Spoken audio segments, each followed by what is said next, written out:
Greetings, everybody. Peter Maravellis here on behalf of City Lights Booksellers and Publishers and the City Lights Foundation. I'd like to welcome you to another installment of City Lights Live, our virtual reading series that features the works of authors we know and love through readings, discussions, and forums, moving past the summer season and into the fall. As always, we're beaming to you from the unceded ancestral grounds of the Ramaytush Ohlone peoples, also known as the San Francisco Bay Area. As is customary at the start of our events, we'd like to take this moment to acknowledge those who have come before us as stewards of the land and offer our respect. Tonight on City Lights Live, we celebrate the publication of Volume 5 of the fabulous literary journal Second Stutter, edited by Colin Partch and Solomon Rino, which focuses on contemporary poetry and poetry in translation. The covers are handmade, often letterpress printed. Each volume is produced in a limited edition. Second Stutter places a premium on the concept of analog culture. You will not find them online. The journal's mission is to offer a counter gesture to the culture of excess by producing an artifact of great beauty and quality. So we're delighted to have with us tonight Solomon Rino, hosting several of the journal's contributors and an all-star cast of just amazing poets. Solomon's going to be joined by his partner, Colin Partch. Also, very, very honored to have Jimmy Santiago Baca, Jaime Chavez, Tureeda Mikell, Norma, Adrian Lurssen, Ivan Arguelles, and Eleni Stecopoulos. So please join us now in offering a warm welcome to our readers and Solomon Rino to get the evening started. Welcome to City Lights. Thank you, Peter. As Peter said, I'm here with Colin Partch. We're in Lawrence Ferlinghetti's office. I need to thank you, Peter. I mean, the things that you do for this community and the quality of what you do is extraordinary. And this is our second reading with City Lights. I know that it takes a pound of flesh every time, my friend. This is Second Stutter, Volume 5. It's designed by Ajit Chauhan. We're going to try to put some of Ajit's artwork into the chat box, but you know, we had real trouble with this because I couldn't get access to a letterpress. So we had it laser cut. And this is Ajit's idea. If you're not familiar with his work, you got to check him out. He's a wonderful artist.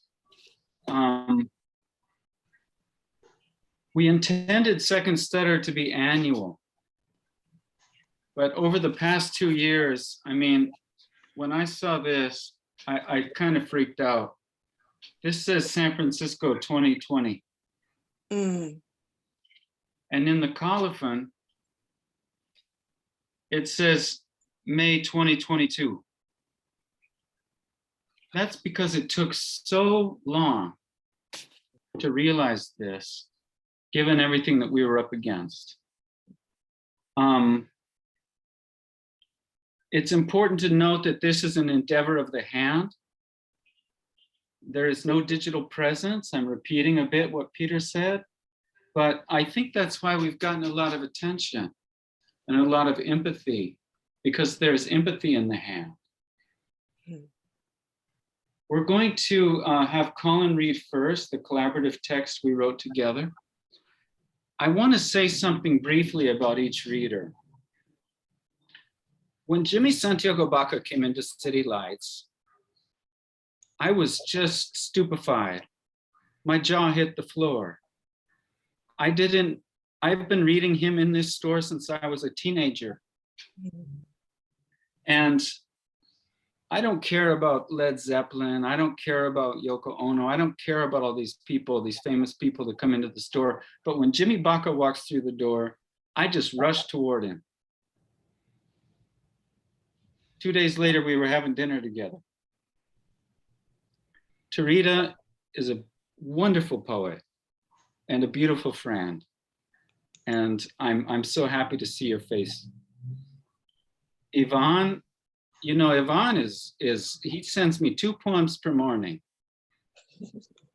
Each one is a masterpiece. And, you know, we collaborated together on a book called Field Hollers, which you can still purchase. Norma, I just love. She used to leave books on my porch on a regular basis. And we used to share a table together, and I hope we can do that again. Eleni, we've not met yet, but I look forward to it. I love your work. And Jaime, if you get to San Francisco, we're gonna hang out. I can't wait. So this is a very special group of people, as I think we already know. But I also want to include that we did not, because of a limit of time, we did not invite Hank Smith and Olivia Veazey, who translated Celine Arnaud, and Jake Sirsak, who translated Mohammed Haradine. But those are beautiful translations. I highly recommend checking them out. So I'm going to say everybody's name before they start, but that's enough of an introduction, I think. So we're going to start with Jimmy Santiago Baca. Thank you very much, Solomon. I got to tell you, from the very gate, from the very start, you were magnificent in keeping me attached to this project. And then when I got your book, it had been kind of a rough period of time. But when I got your book, oh, I loved it. We all read it. My daughter and I just got back from New York. We sat down, we read it. My wife and I, she just loved the design, and she's really good about stuff like that. She loved the way you all put it together and stuff. And hey, you know, you're stepping into the shoes of people who they have a long tradition of coming up with projects like these that put poetry out into the world, you know. And so I can only say I'm proud to be with you on this venture. And if you ever need anything from me, just call and we'll have dinner again. This one's called Poetic Prayer. Number one, Buffalo Prayer. Hold on a second. Prairie flowers bloom in hoof ruts. Depressed traces in the grass, visible where we once roamed. Feels good to go forward. Feels good to give to the two-leggeds. Trample what separates us. Stampede religious beliefs with the beauty of ourselves. We left trails for you to follow. Hoof scratch, grip gash, pinch push, our ancient hieroglyphic scripture in the dirt. Inscribe on mother's body our ministry of love and surrender. We left trails for you to follow. So speak the buffalo to us.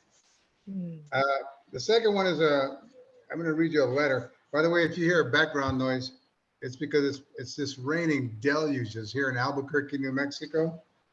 And it sounds beautiful. It's amazing. Instead of a letter, I think I'll read you one more poem. This one's kind of a cute one. I did this for the National Wildlife Federation, which was really cool. We were supposed to go to New York and unveil buffaloes. And then COVID came and said, no, you're not. And we had it all set up to do that in Times Square. Funny how a little virus can come and upset the whole boat. Yeah. Buffaloes all over the city. I hear the explosive sounds of rat, tat, rat, boom, and nostrils blowing, chest huffs heaving. Buffalo are coming. Shuddering air, dust trails, smoke across sky, spreading dirt, clouding the air, streams over housetops, obscures skyscrapers and stars. TVs flicker, then buzz, disrupt Netflix. Primetime movies making mindless fools grab guns and shoot away, grab knives and slice, clubs and bludgeon and bombing. Buffalo are coming. Furry, bulky bodies, avalanche, hooves, thunder, rumbling pavement, cracked streets, toppling streetlights, hemorrhaging traffic, exits jammed, martial law declared. armored military goon squads and Bradley tanks roam the night with orders to kill, kill, kill the four-hoofed creatures. But buffalo are coming. Down the Appalachian Trail in the Continental Divide, grinding false patriots beneath typhoon hooves, stampeding metal weapons, money, power. Buffaloes are coming across the Grand Canyon, splashing over Niagara Falls, spanning one end of the world to the other. Buffaloes are coming, smashing homes and hearts, waking people, stirring them to think, to feel, to do away with the profit margin. Buffaloes are coming. In New Mexico, where I am, I see them.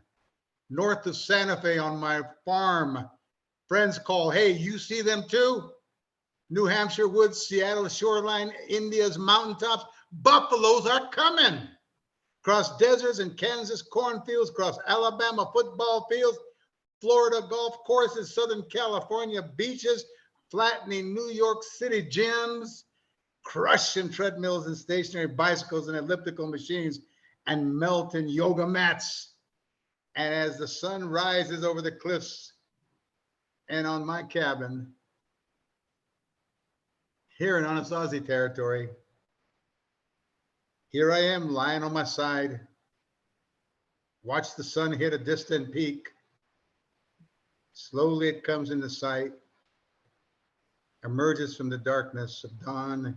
Time to get up and get the day's chores done.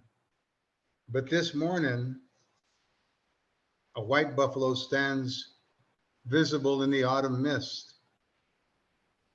And I dash out.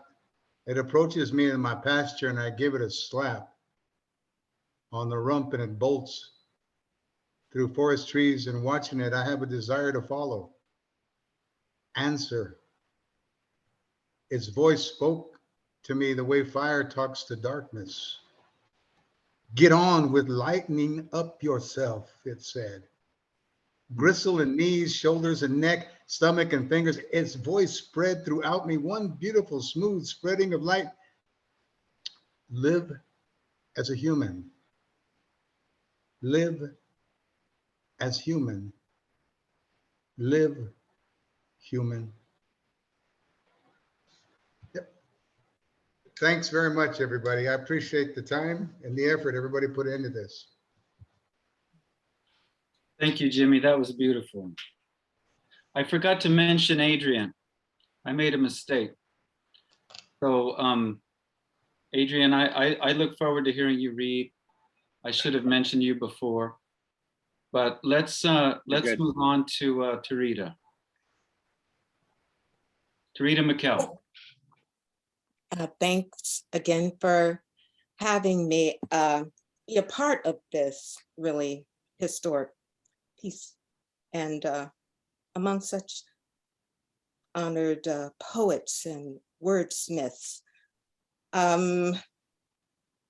Okay.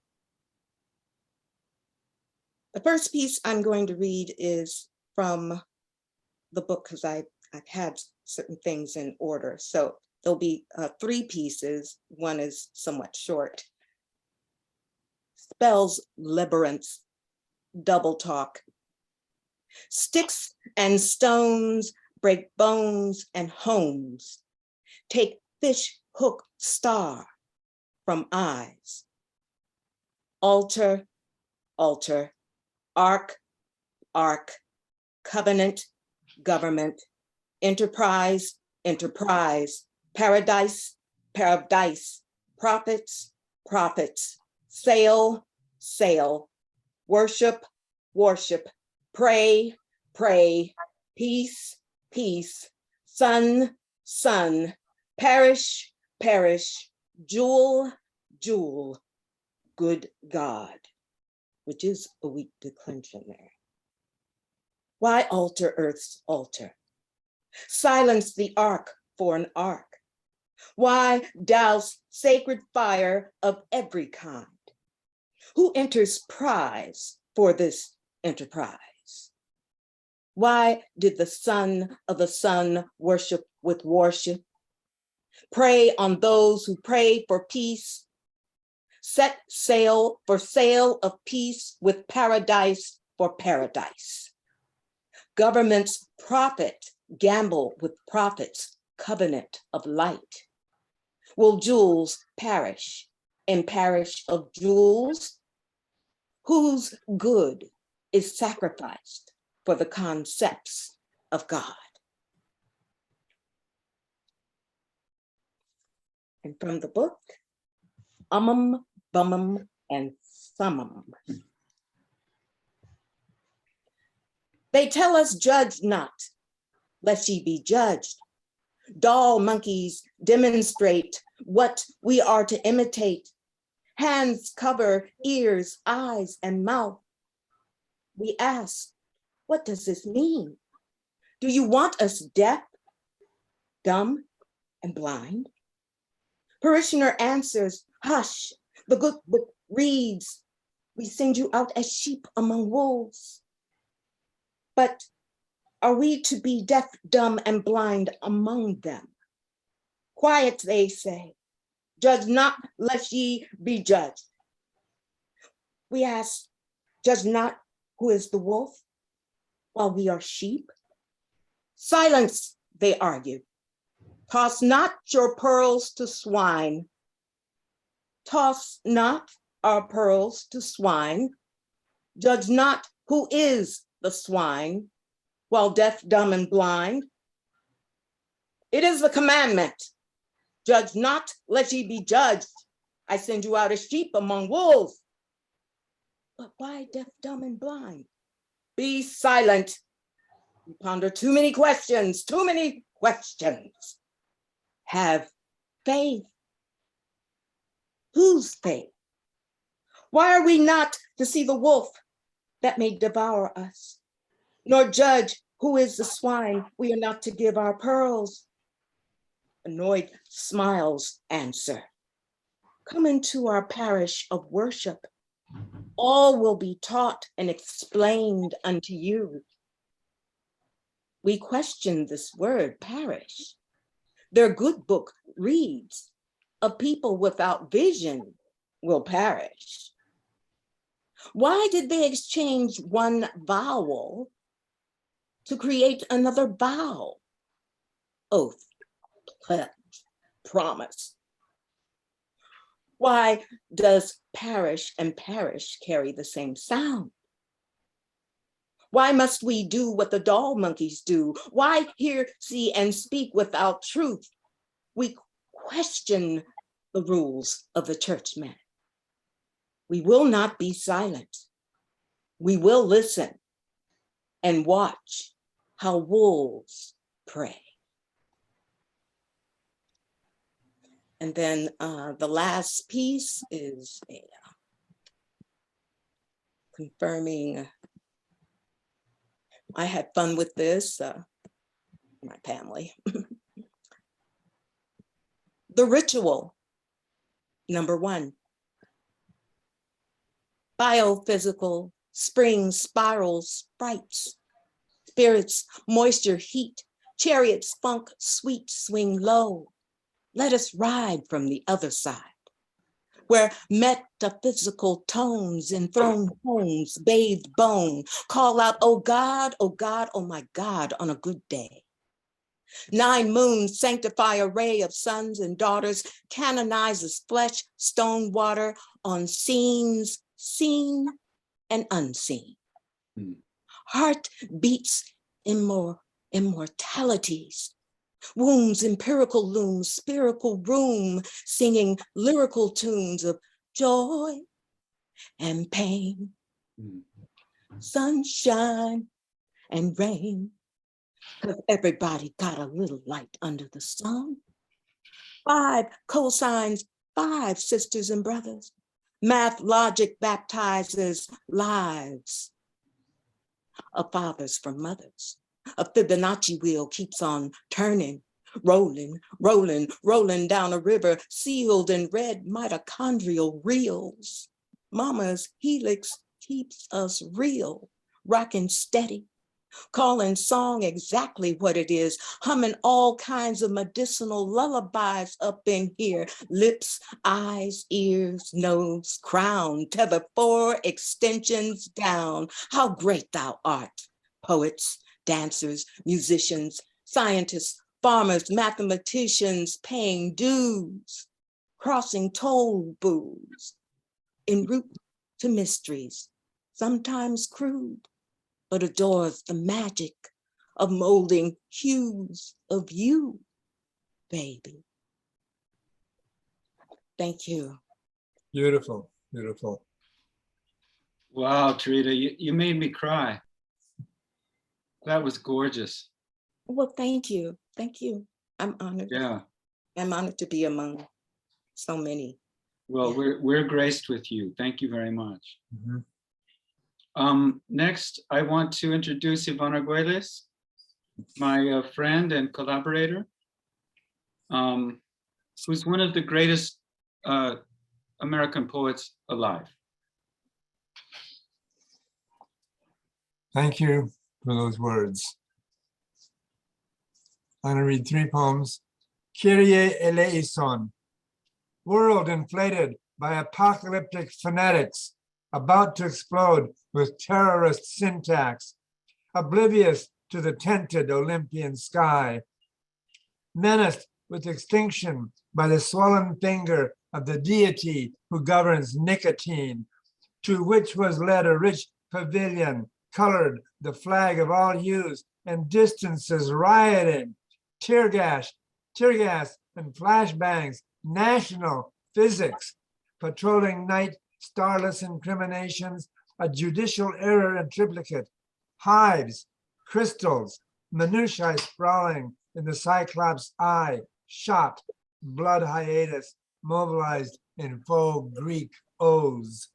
Linger not, little ones, the death is here to come, nigh to the well and face down in putty, a smeared vowel, an inherent iota subscript, and tatter-eared dog, styled in late romance vernacular, high, each digit a fingered isolation in case, the point of verbatim, and angelic hosts, a chord misfired from the Orphic lyre, even as troubadours ricochet distances of love, seas and remote cliffs to despair, a trait at a time, masked as a disease, too beautiful to endure oriental sheen, each with its coloration and page, folio text rewired, and the way they sit there, doe-eyed, the Beatrices and Laura's slowly drinking Chianti in the church vestry, clamoring for more complex statues,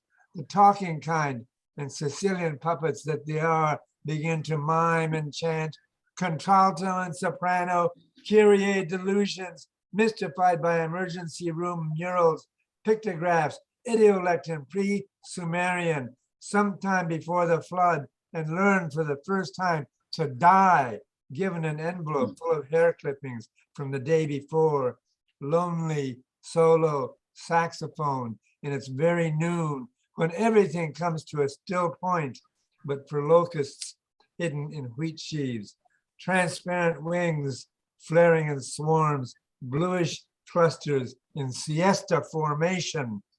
What the human shoulder suffers, lament burden in cycles of heat that none can perceive, yet mirror sorrow in its leaf of unending echo.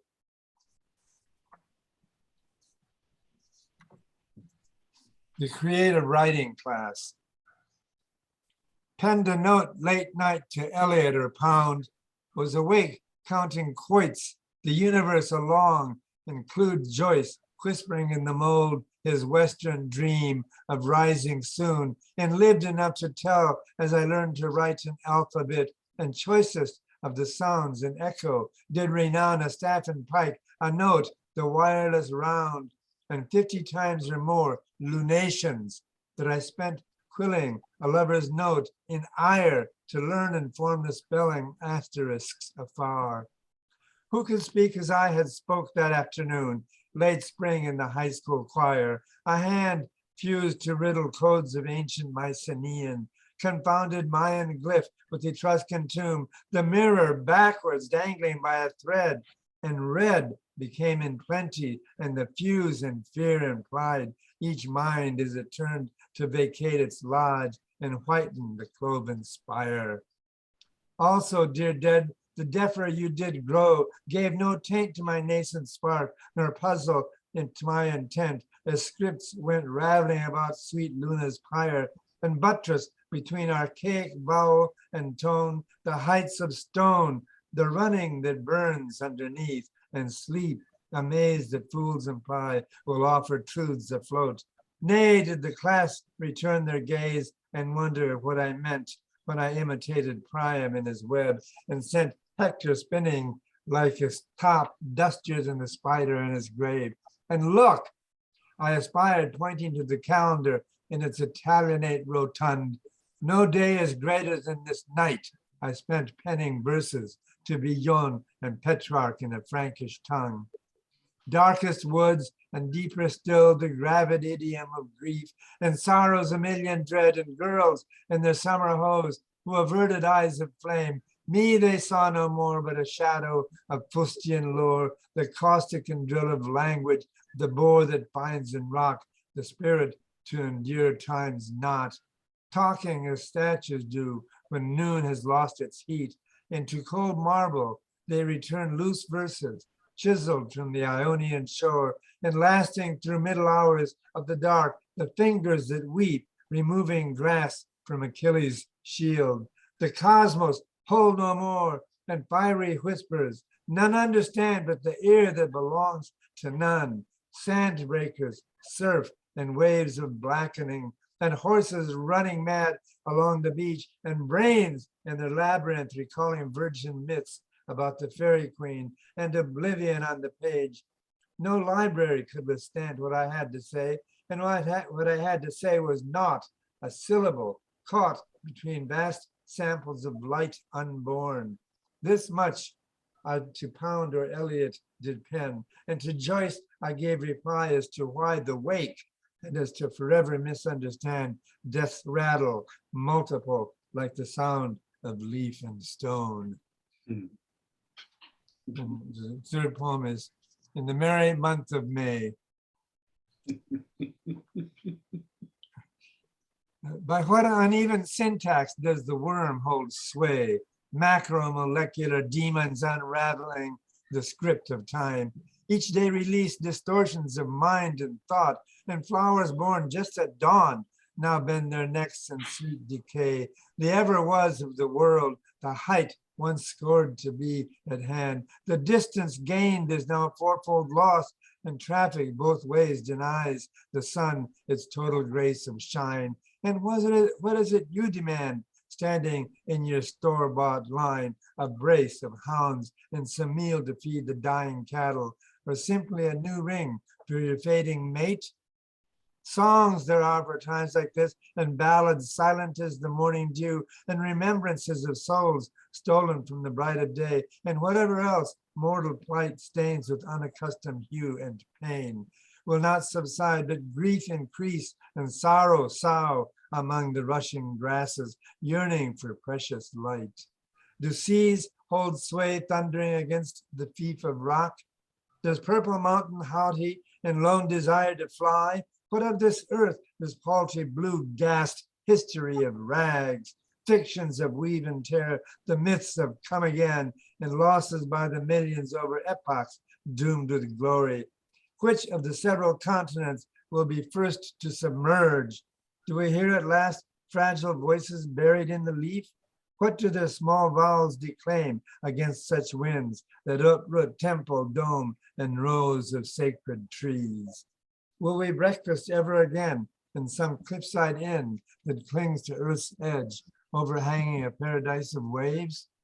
Remember that sunset in Big Sur, when all the cosmos seemed wrapped in a flare most gorgeous of evanescent red, and nothing of substance escaped that taint.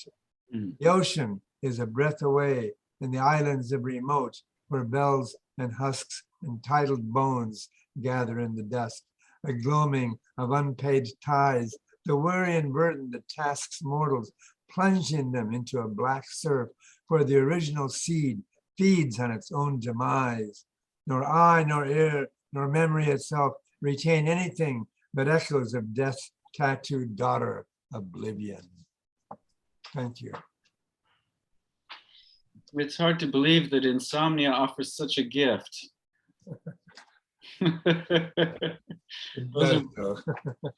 Those are marvelous. Thank you. I'm very happy to introduce Norma Cole, my dear friend with Adrian Lurssen. Peter, I think we're going to need a double screen if that's possible.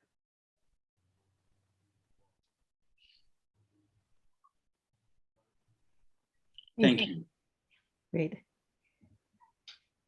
Can you hear me? Yeah. All right. We would like to thank City Lights and Peter for the wonderful hosting, and Solomon and Colin for the gorgeous journal, and Ajit for the amazing cover. And we honor all the poets in the magazine and the poets who are reading tonight. It's wonderful to be with you. And thanks everyone for coming.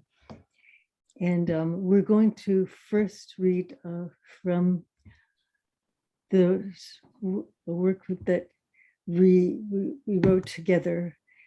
Adrian and I wrote a piece called Briefings. We're going to read parts of that. And Adrian will start. Here goes. Trace of obsidian, sand at the bottom, concealment's hard won now, mark with a buoy. Buoy, a floating verb. Now is the time, voice without lines. Is that blue an angel without trace? Where is the voice? Moon, sand, child. Every blue imaginable. To reach the edge, measure homeless drift, play in the wind, if voiced, pressure, no flag to adhere, and edge to translate timbre, read in clay, pressure after all. If absence, timbre, time before drift, wood smoke or flag. So when Norma and I talked about doing these, we decided that we were going to read them through without much commentary, but it occurs to me as she reads them that I have to say that we wrote these in the sort of the thick of the first quarantine of 2020. And it was probably the single greatest pleasure of that time, and made getting through the quarantine in one terrible way quite lovely. So also in the series of briefings, we worked the loom, grant the abandoned way, where a window was, window looking out, an avenue's variations, the rare tiny bees, fragrant variations of rare herbs, the catch, a cut of mint, the wait out, or red mint field, loom as dream. An owl collects silence, even by tone, as tone is by trance or by rhyme, a page, or eyelid sewn into cloth. Whim lifts owl inside an open lid as cloth sails. Our chance, a rhyme, brain, or page. So now we're going to each read one piece that's new.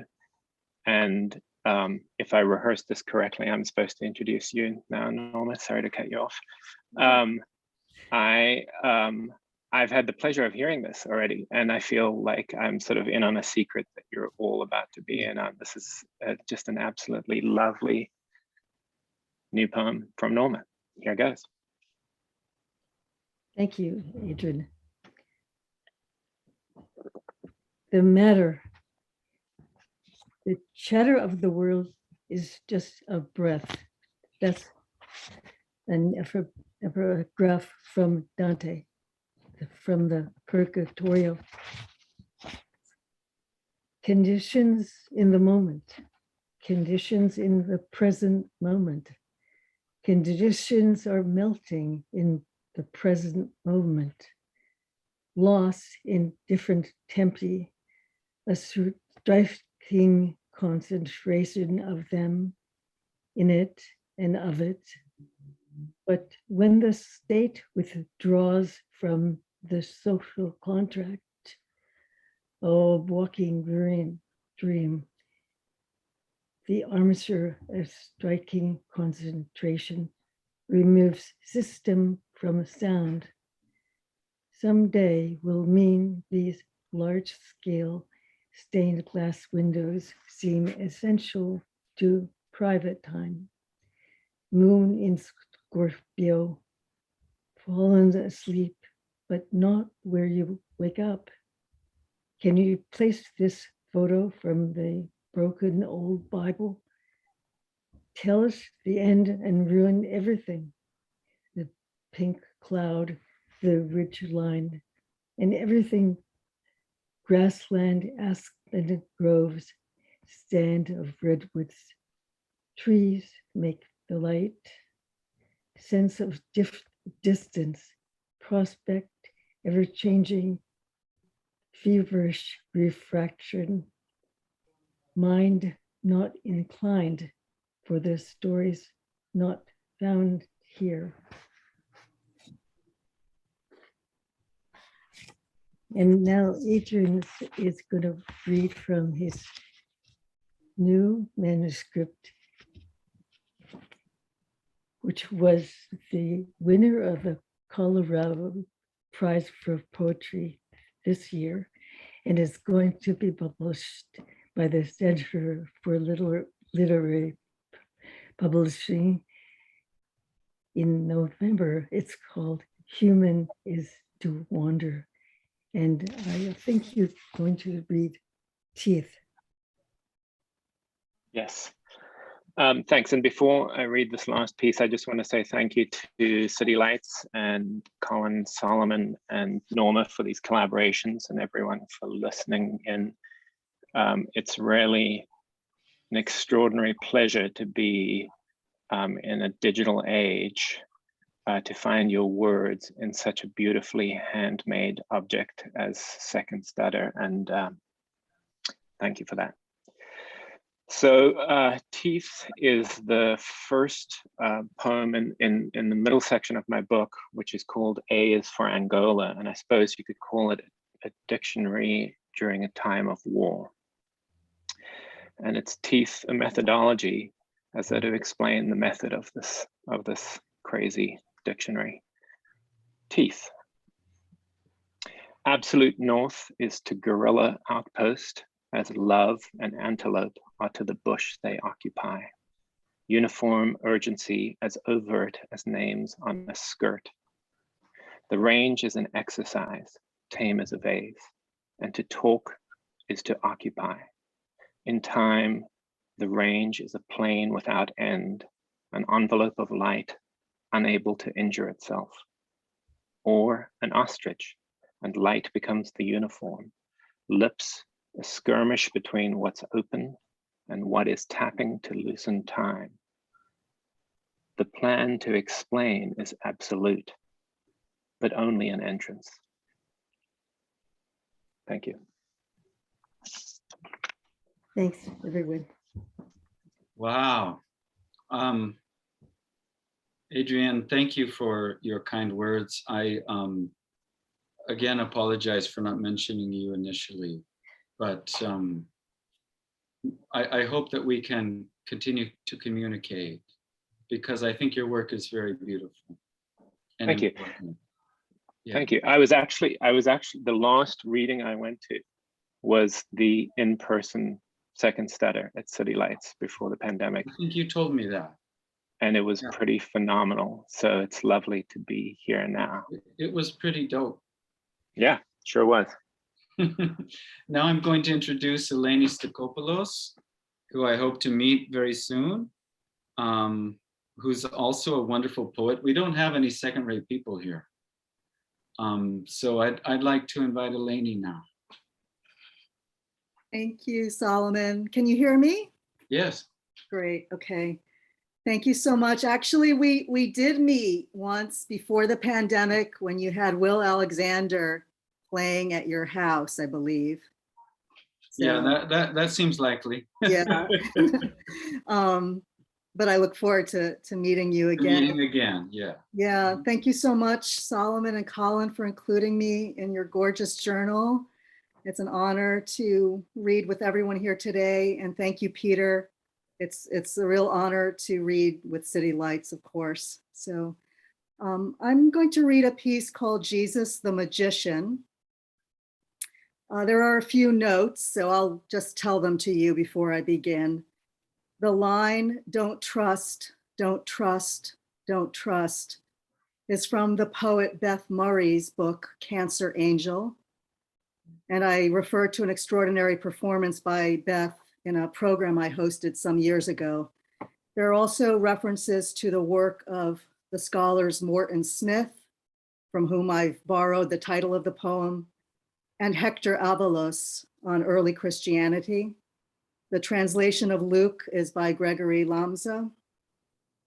And there are a couple of other scholars, but they stay unnamed. Okay. 1. How do you know? People say I'll feel it.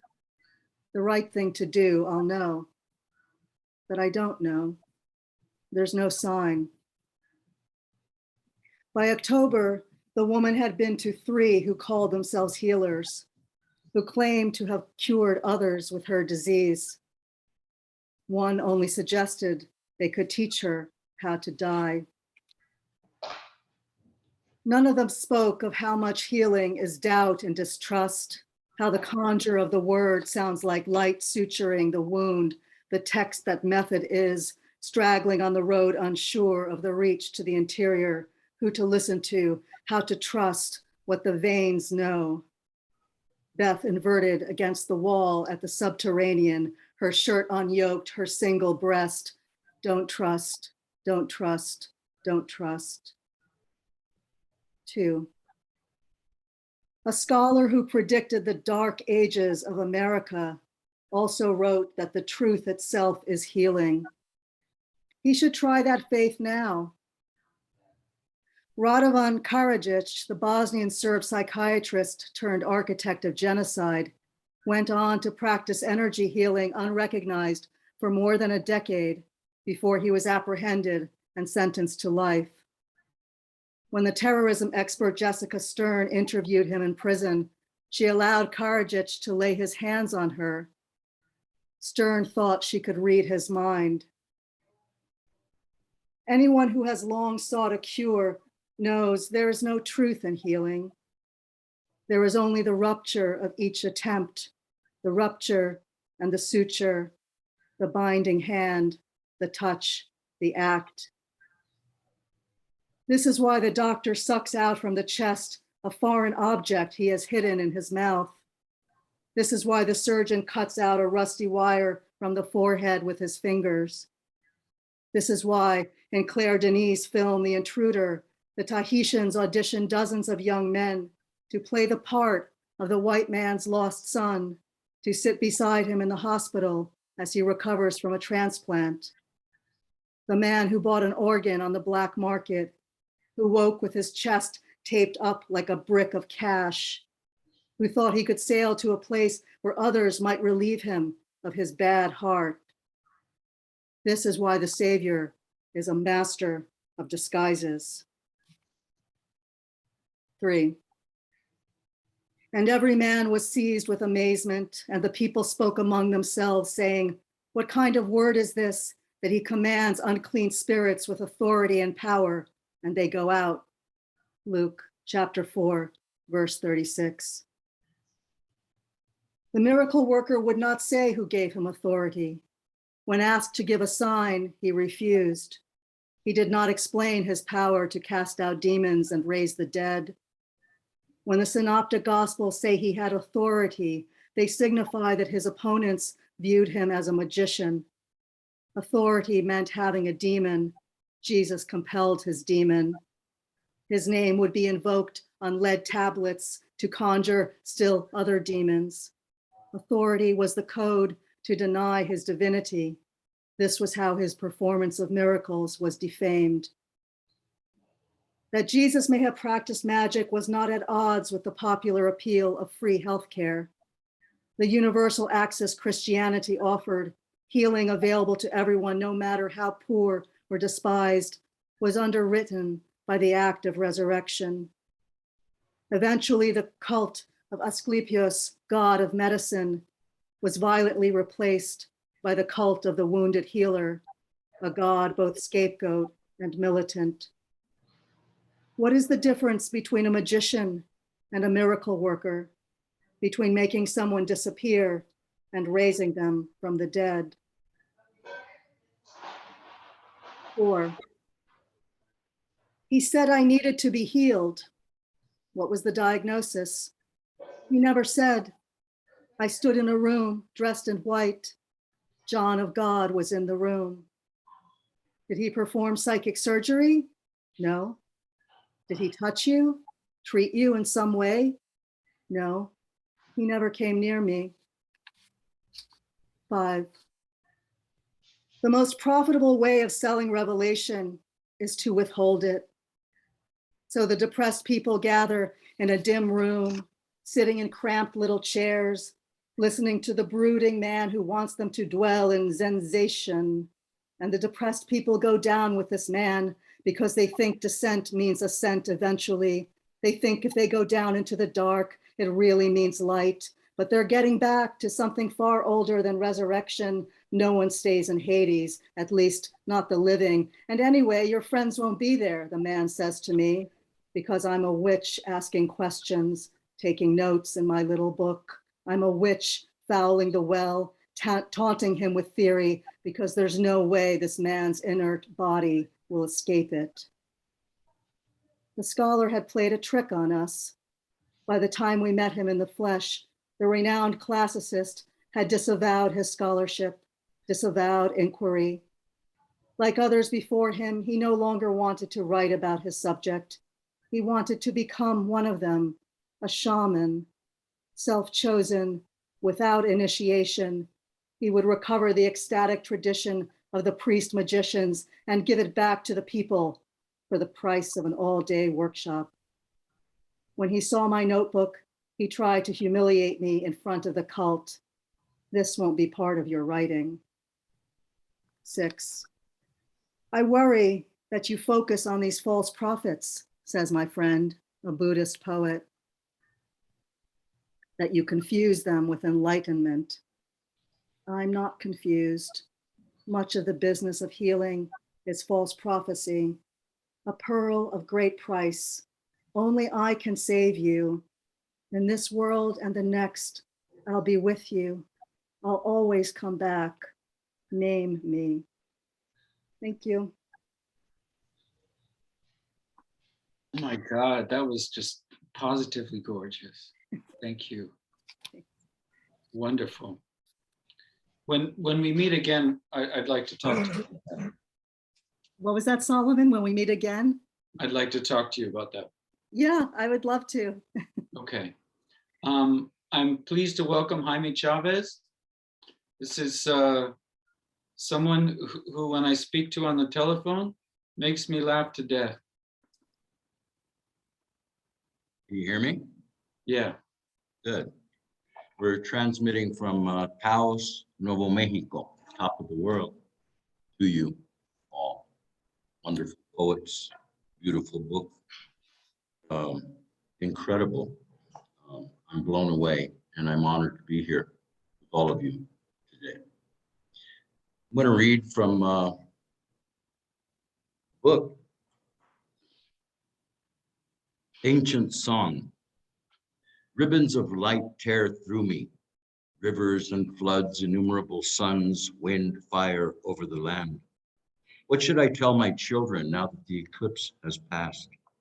Atoms splitting, fire born from uranium rock, in situ leech mining from the underground where Letsu, the yellow serpent, resides.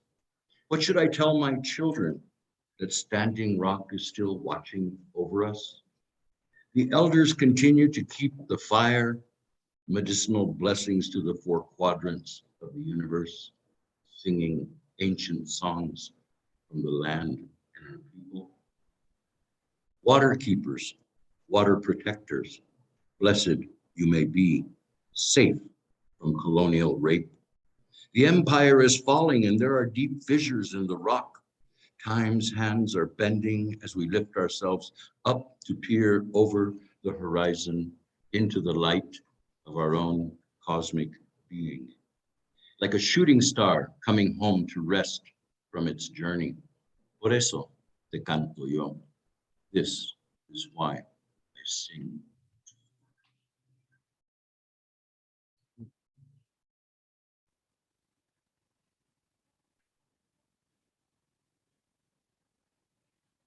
Ancient song. Ribbons of light tear through me. Rivers and floods, innumerable suns, winds, fire over the land. What should I tell my children now that the eclipse has passed? Atoms splitting, fire born from uranium rock, in situ leech mining from the underground, where Letsu, the yellow serpent, resides. Lightning, call of the flower people, earth seeding my genes, water droplets from a cistern of light. The evolutionary scale tips toward my mother's memory in the 7 caves to the north, a cosmogony and constellation of thoughts constantly incubating dreams of lightning rain falling. Relámpago, la llamada de la gente de la flor está sembrado en mis genes. Gotas de agua de una cisterna de luz.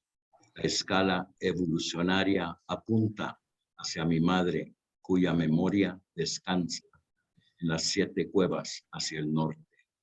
Una cosmogonía y constelación de pensares incubando sueños de relámpagos. Agua cayendo. Isleta Pueblo, dedicated to Water Woman, Verna Teller.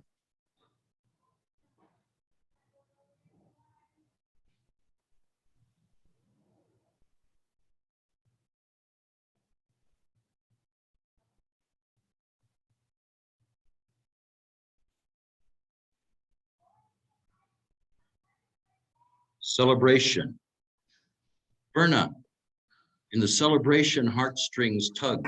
Bosque floors come to life in the springtime, cycles of geese overhead in arrow formation, flying toward the north. Isleta, the water's precious flow feeds your fields and spirit where new life emerges. From the rock mud womb of survival, singing out your name. I have seen the rooftops of the pueblo, your heart exposed, veil lifted, wooden gates letting in the water. Not far from here, my grandmother waits. Her smile is the great expanse of Sonora desert. Adelino y Tomé, an old dance, adobe, mud huts, vigas y terrones. A stone throw away from here, my tío y mi tía were born at Isleta. Verna, the chatter of morning birds is calling out from the bosque. I hear your brother's flute call out from the mountain. The evergreens are talking. Twisted juniper looks back. The road devours the distance where snaking arroyos are stained with plutonium. Death in shifting sands, not far from here. Oh, Rio Puerco. Community elders call out to protect that old woman with blessings to balance the constellations of geometric formations within us. blessings that heal the road, future generations emerging from within us, children like corn stalks growing in the milpa of existence. Berna, your spirit, a soft deer skin, stretches across the universe and feels the old woman's heartbeat in the warrior's breath, in prayer and in song, where an eagle cries out in the beat of a drum, a skin has been shed near here as new life emerges, ceremonial fires within. Yamero, getting there. Thank you, Jaime. Got one more, and it's very You short. got one more? Okay, Yeah, cool. this is for the, well, really for all the folks, all of you that are over there, Solomon and company. Really, I told you, Solomon, when I met you by telephone, that I had read at City Lights when I was 19 years old. So I'm going to read a real quick one on the way out to Mr. Ferlinghetti and to his spirit and to the ongoing beauty and success of the folks at City Lights.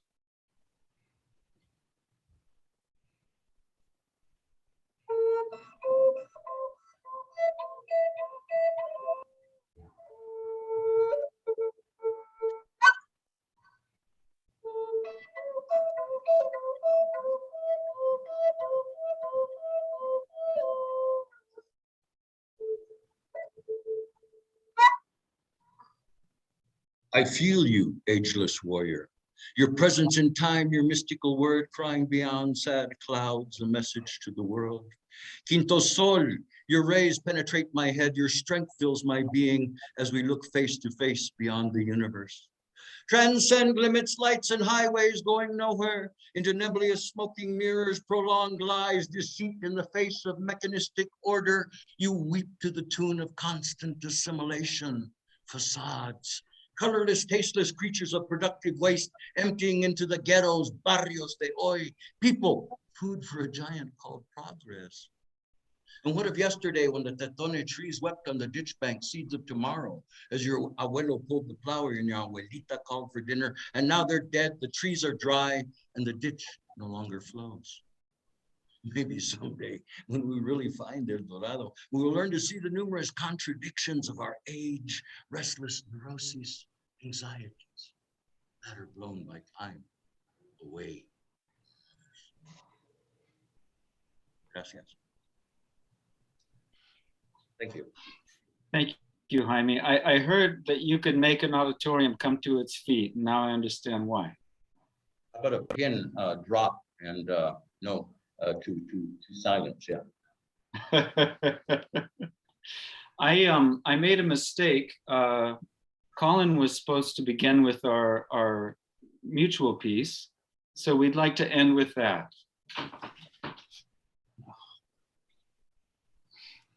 Thanks, everyone. It's really hard to follow that, but I must go on.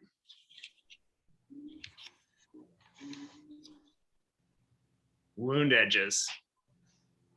What separates Salome from Judith, Vixen from heroine, are the dance and platter, not the kiss nor the pleasure of severance. Rabbi Lou.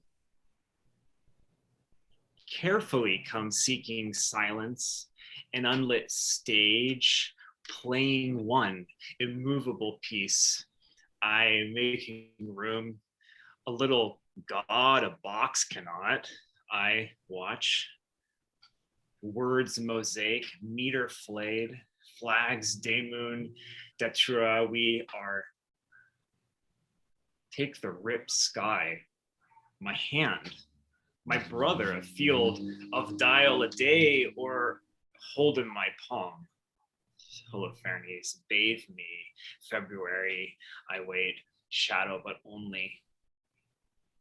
Voice, a crease in the scream, my hand where have words inherited us, I'm a birthmark. My name, a drunken boy's first bruised breath, a lathe. Night, glass, clouds torn from our book, the back of a burnt spoon passed. Map, my tear, my half take, one side torn, take my, where have you led me now?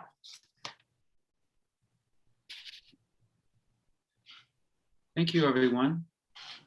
I don't know how we got such a great group of readers. It's really a blessing, and I thank you. Well, poetry is alive and well, I'm happy to say, in Second Stutter. A tremendous amount of love in the room tonight. Thank you, Solomon, for doing the honors. Thank you, Colin, for all that you do. And Thank you, what Peter. We respect to couldn't you all. do this without you. I'm a conduit. You guys are the content.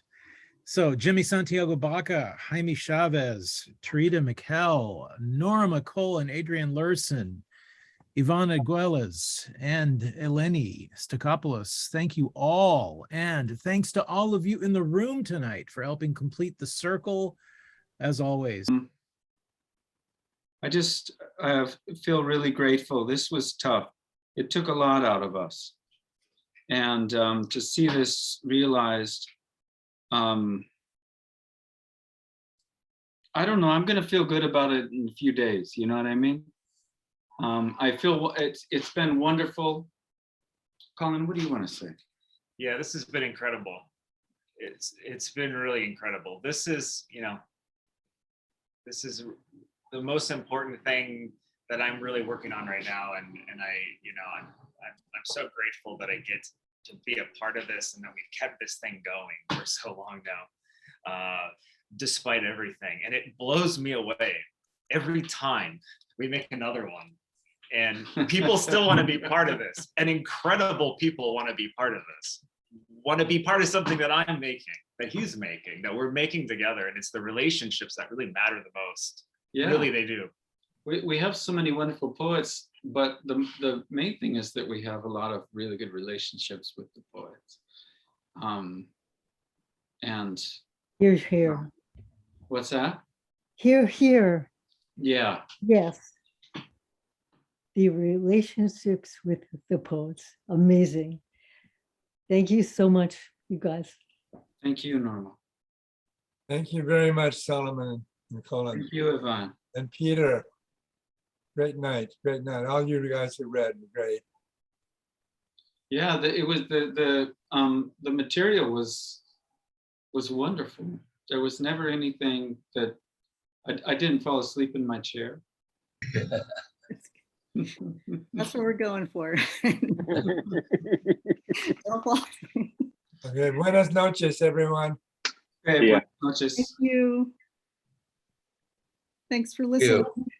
Of course. Good night, everyone.